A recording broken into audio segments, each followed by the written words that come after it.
Olá, queridos amigos que acompanham as atividades da Associação Assistencial Espírita Mestre de Amor.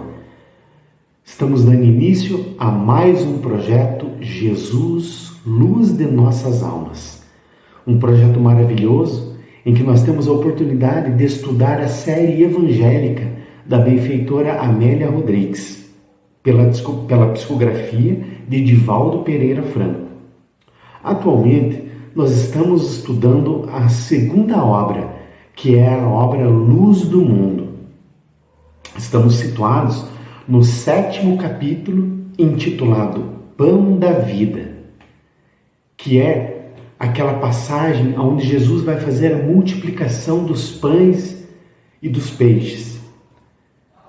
Então a benfeitora Amélia Rodrigues nos traz esse tema neste capítulo, que nós iniciamos a leitura agora.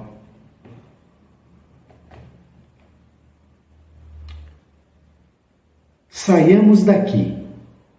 As notícias da morte de João chegaram enriquecidas de detalhes. Jesus tinha necessidade de orar e demorar-se em soledade com o Pai. A mensagem, como o grão de trigo feito luz, se multiplicava em farta sementeira por toda a parte. Enfermos desenganados e espíritos marcados por fundas desilusões apressavam-se a buscá-lo, depois de escutarem as narrativas empolgadas a seu respeito. Acorriam sobre os panos sombrios das aflições e, ansiosos, o envolviam com rogativas e lamentos lancinantes. Onde quer que se encontrasse, ao seu lado estava a multidão de mutilados do corpo, da emoção e do espírito. É interessante a benfeitora mencionar que não eram apenas os mutilados do corpo que buscavam a Jesus, mas também aquelas pessoas que traziam problemas nas emoções, problemas no espírito. Aliás, os problemas do espírito que geralmente são a causa de todos os problemas. Mas todos buscavam Jesus. E continua a benfeitora. Infatigável, ele sorria com amor, abnegado e gentil. Suas mãos acionadas pela misericórdia e seus lábios, cantando ternura, leniam todas as exulcerações e acenavam esperanças aos magotes numerosos, a se multiplicarem incessantemente. Saiamos daqui e atravessemos o mar para outra banda, falou o Senhor. A missão dos reformadores é toda a aspereza. O sacerdócio do amor se manifesta em rio de renúncias. Olha, a missão dos reformadores é toda a aspereza. O sacerdócio do amor se manifesta em rio de renúncias. Muitas vezes nós olhamos para os reformadores, para aqueles espíritos que, como Jesus, vieram trazer avanços para a nossa humanidade, e a gente olha e vê como foi uma bela passagem e vemos apenas o lado muitas vezes bom e positivo das coisas. Mas a vida desses que vêm auxiliar a humanidade, ela se manifesta em rio de renúncias. Basta vermos Francisco Cândido Xavier, nosso querido Chico, Divaldo Pereira Franco e quantos outros. Exemplos de renúncia total à humanidade. A doação do herói da salvação se apresenta na oferenda da própria vida. Onde se encontram, aí estão as dores e as angústias, os desesperos e os desaires, rogando, aguardando insaciáveis.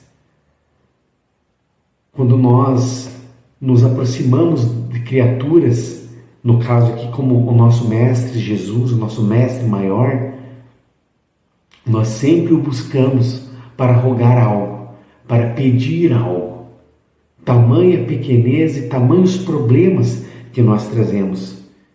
Mas isso não tem equívoco da nossa parte algum, porque Jesus disse que ele veio para aqueles que são doentes, e todos nós somos doentes da alma, né? Continua a benfeitora. Era manhã de abril. A primavera espocava escarlate nas pétalas das anêmonas em flor. O campo relvado em matizes brancos se salpicava de atrevidas madressilvas que sobressaíam e oscilavam no verde, ao sabor dos ventos leves, brincando a rés do chão. O céu azul e transparente parecia confraternizar com o mar tranquilo, aberto aos barcos de velas coloridas. Havia mesmo uma sinfonia discreta na manhã, formada das onomatopeias generosas da natureza. É bonito como a benfeitora sempre vai descrevendo a região, o panorama aonde Jesus e os discípulos se encontravam. E ela diz que a barca vence as distâncias, deslizando com Simão no comando.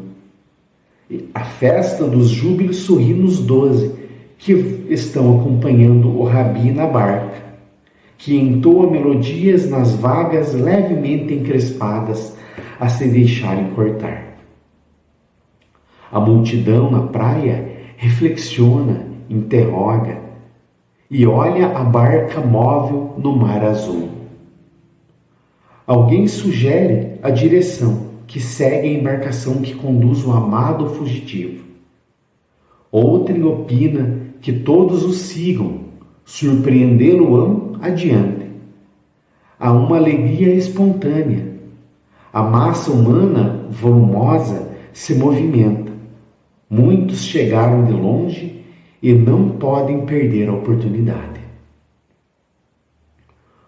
O rumo é Betsaida Gileade, distante pouco menos de 10 quilômetros, a uma agradável marcha. O povo se divide em grupos e canta. Vence as distâncias. Há que encurtar os caminhos e toma a ponte que atravessa o Jordão. É bonito, nós vemos que Jesus pede para se dirigirem ao outro lado do Mar da Galileia, que na verdade é um imenso lago, né? O lago de Genezaré. E Jesus quer ir até uma outra localidade, mas as pessoas o seguem. E é o que nós, que somos a multidão, temos feito há muito tempo. Há 2000 anos estamos seguindo Jesus para pedir o seu concurso, para pedir o seu auxílio. Quando a barca alcança o ancoradouro da cidade, a massa colorida o aguarda. Então, quando eles chegam lá do outro lado, as pessoas já estavam lá, aguardando Jesus. E o mestre contempla o poviléu. Os olhos de todos nele se cravam e falam sem palavras. Crianças choram e enfermos lamentam. Alguns sorriem apenas, outros apenas o fitam e se enternecem. O Rabi se comove. Todos lhe requerem o concurso. As aflições humanas, densas, suplicam sua compaixão e os homens são a sua paixão. Conquanto desejasse a soledade,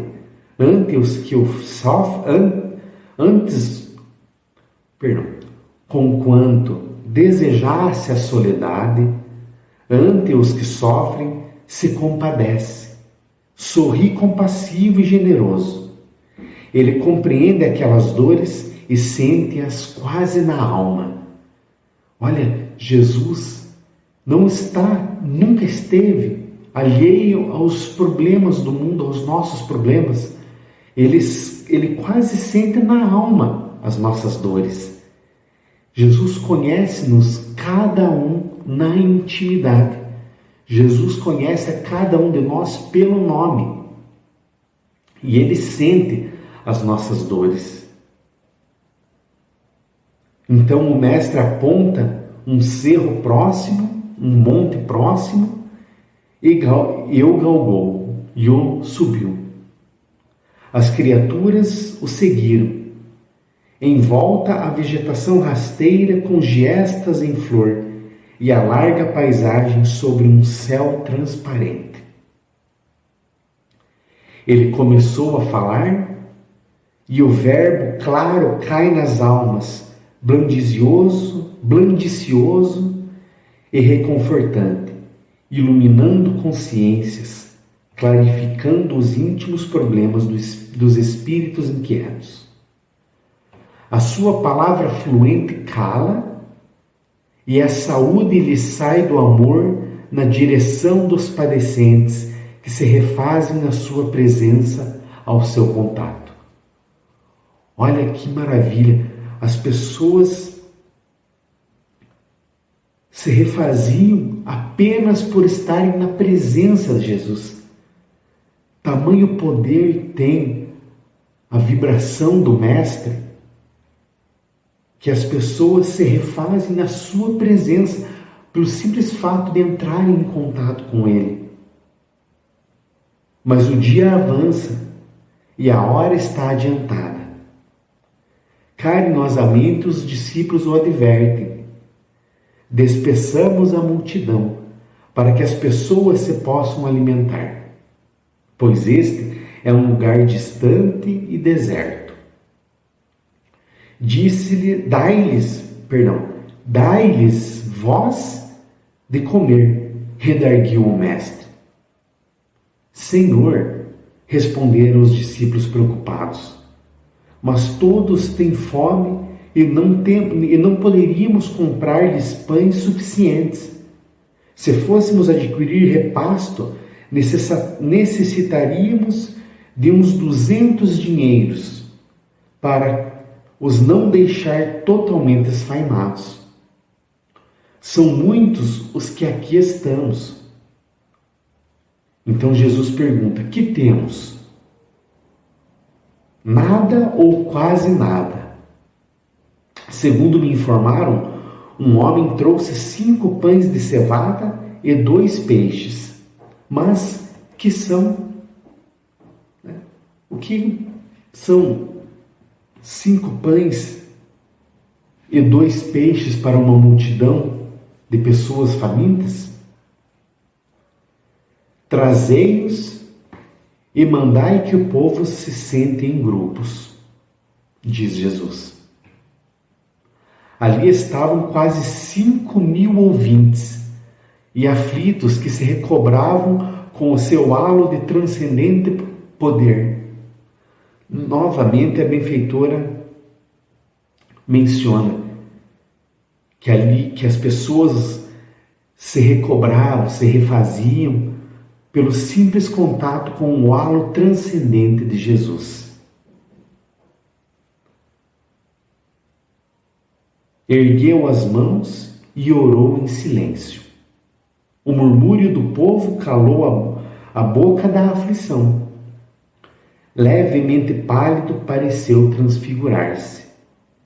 Tomou os pães e os peixes, partiu-os e repartiu-os ante os olhos atônitos dos mais próximos. E o alimento se foi repartindo e multiplicando, como semente que, fecundada, se desdobra em espigas ricas sobre o milagre da terra, fazendo toda uma seara.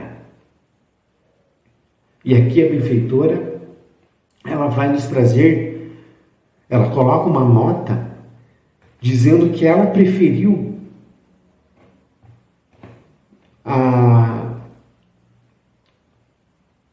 dizendo que ela optou pelo estudo segundo a narração dos evangelistas do que aconteceu. Mas ela também coloca para que nós vamos lá na Gênese de Allan Kardec, no capítulo 15, onde Kardec trata no item 48 da multiplicação dos pães. E é interessante porque nesse item lá da Gênesis, Allan Kardec vai dizer ele vai dizer assim: a maioria das pessoas sérias há visto na narrativa deste fato, na narrativa da multiplicação dos pães, embora sobre forma diferente da ordinária, uma parábola em que se compara o alimento espiritual da alma ao alimento do corpo. E que nós devemos interpretar esses fatos narrados como uma forma de uma alegoria. Então, nós encontramos aqui nesse relato dos evangelhos uma parábola em que Jesus multiplica os pães. E nós sabemos que uma parábola é uma história que tem como finalidade fazer uma comparação para fixar um aprendizado. Então, mas a benfeitora, ela opta, como dissemos, pela narrativa dos evangelistas, mas na verdade essa multiplicação dos pães, ela é um símbolo, ela é algo alegórico que nós não devemos interpretar que Jesus tenha multiplicado os pães fisicamente e alimentado as pessoas. Mais à frente, nós vamos entender o porquê.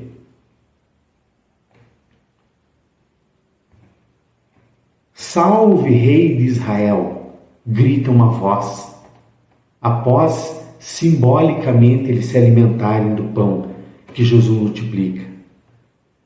Conduze-nos à conquista de Jerusalém, clama outra voz, seguiremos contigo. Aleluias explodem espontâneas.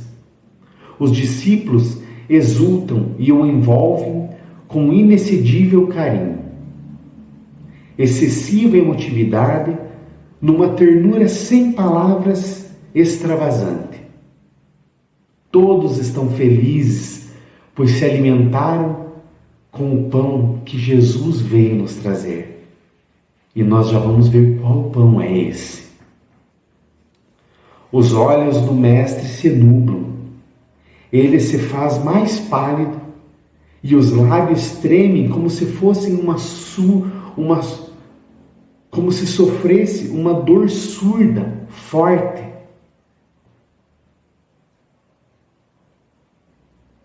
O ar acolhe a exaltação da massa convulsionada pelo espetáculo de há pouco e referta de alimento por seus poderes.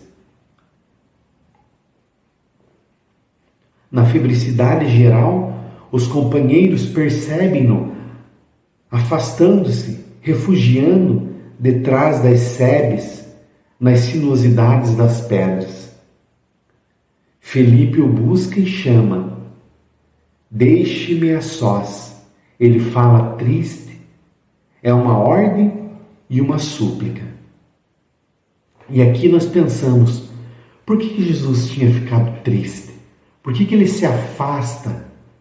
Num primeiro momento, lá quando ele estava ainda, lá no início do capítulo, quando a benfeitora traz as informações, Jesus estava na praia, daí ele queria ficar a sós com o Pai, então ele se dirige com os discípulos numa barca para o outro lado, para uma outra localidade do Mar da Galileia, mas a multidão o segue.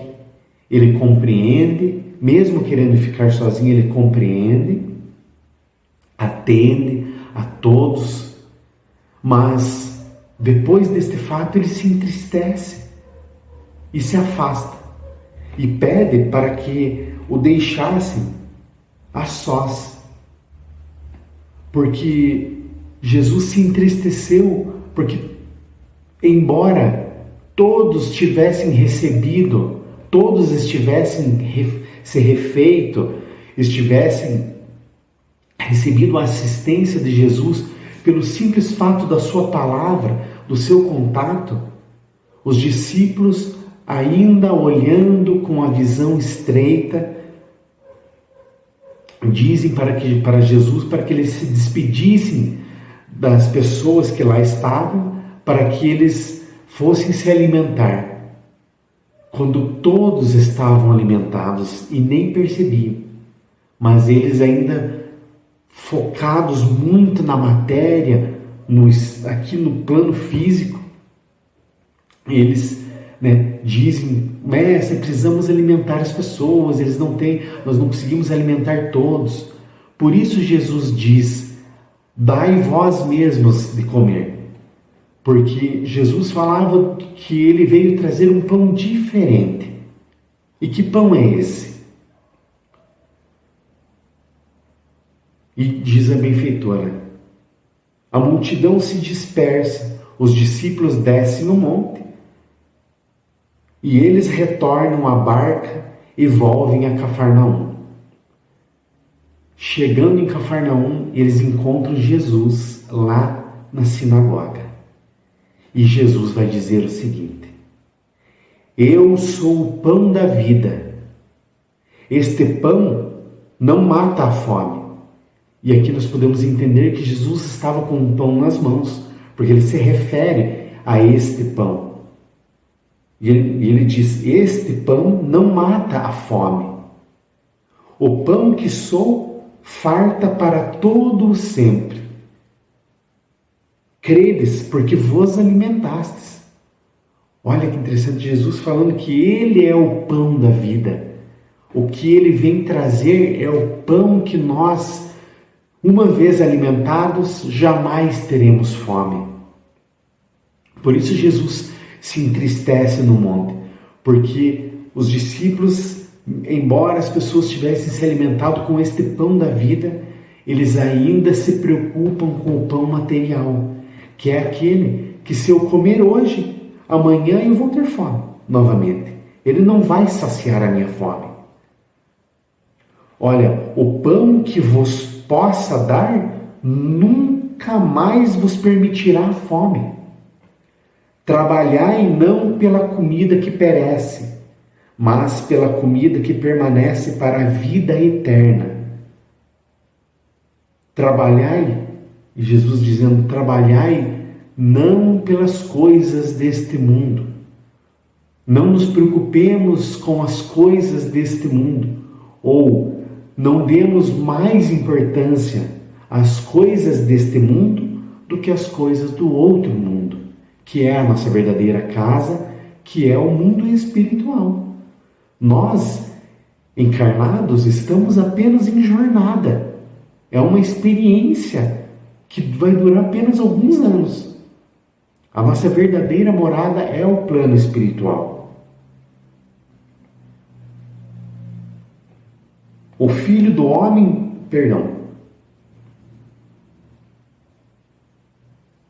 Jesus diz: trabalhei não pela comida que perece, mas pela comida que permanece para a vida eterna, a qual o Filho do Homem vos dará.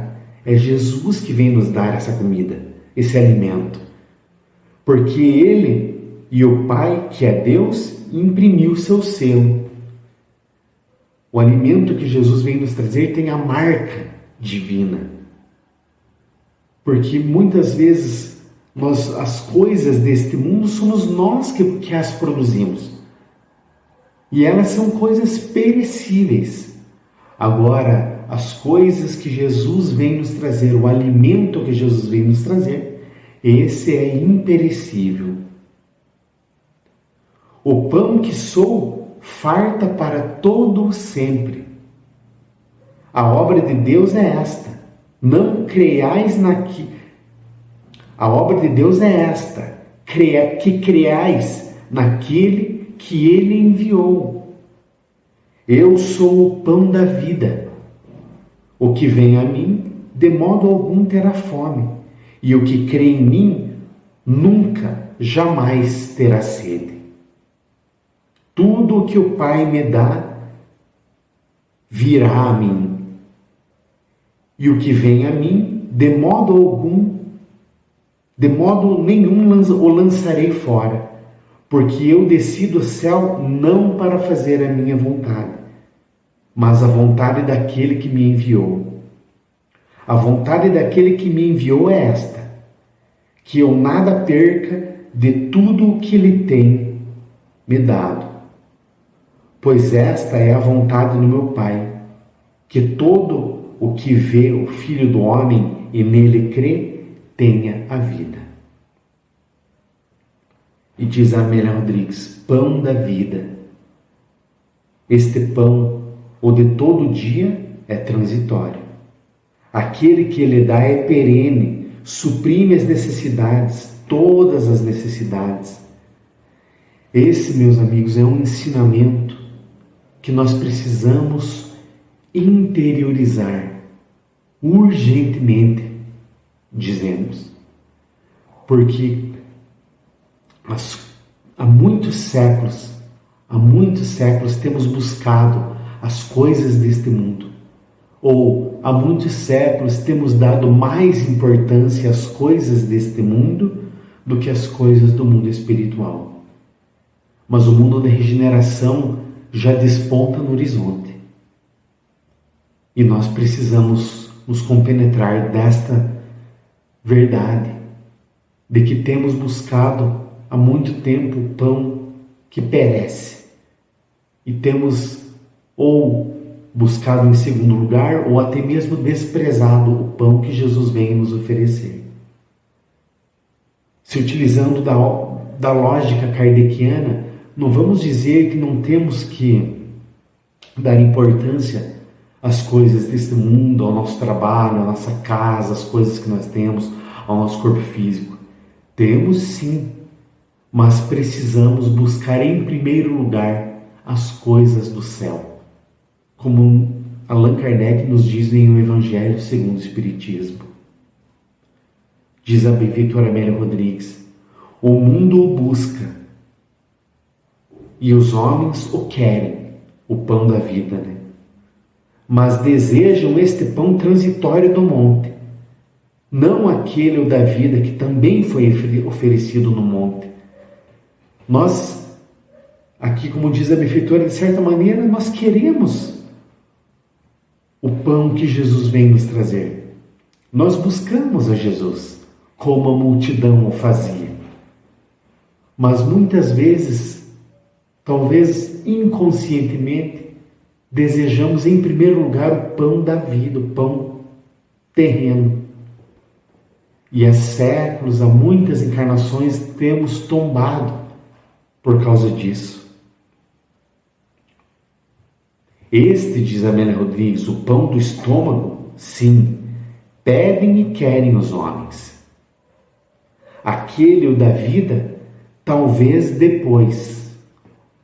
Olha, a própria benfeitora dizendo que nós pedimos em primeiro lugar o pão deste mundo, as coisas deste mundo, nos preocupamos, colocamos a nossa atenção primeiramente nas coisas deste mundo, para depois buscarmos as verdades eternas do plano espiritual.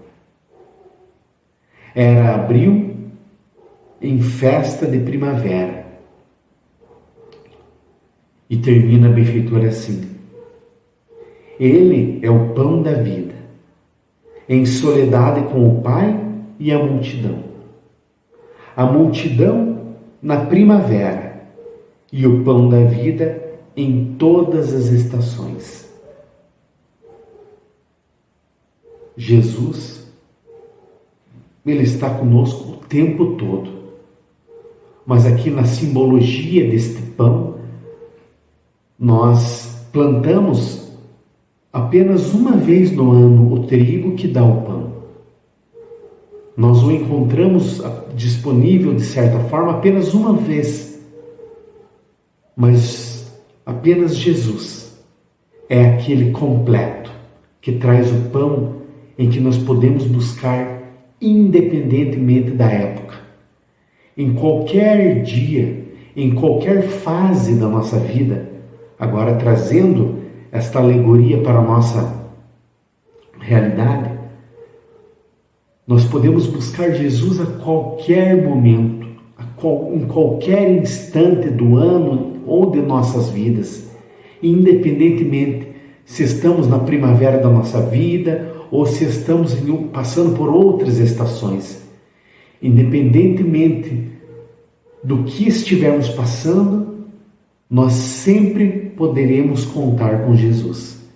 Ele sempre está à nossa espera. Mesmo que ele esteja em soledade com o Pai, porque Jesus é o único Espírito em comunhão completa, perfeita com Deus que nós tivemos a oportunidade de conhecer. Mas mesmo assim, ele está com o Pai e também com a multidão.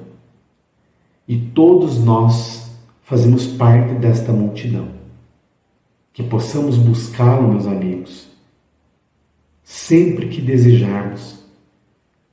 E que isso seja, e que esse desejo aconteça, se ainda não estiver acontecido em nossas vidas, que ele possa acontecer efetivamente, verdadeiramente, para que possamos estar recebendo este pão da vida que Jesus é e que Jesus veio nos trazer. Esses, meus amigos, eram os simples comentários, singelos comentários que nós tínhamos a respeito desta obra. A nossa ideia aqui é divulgar esta obra, divulgar este capítulo, capítulo 7, intitulado O Pão da Vida. Que possamos buscá-lo sempre que tivermos o desejo. Muito obrigado, queridos amigos, e um abraço no coração de todos. Que assim seja.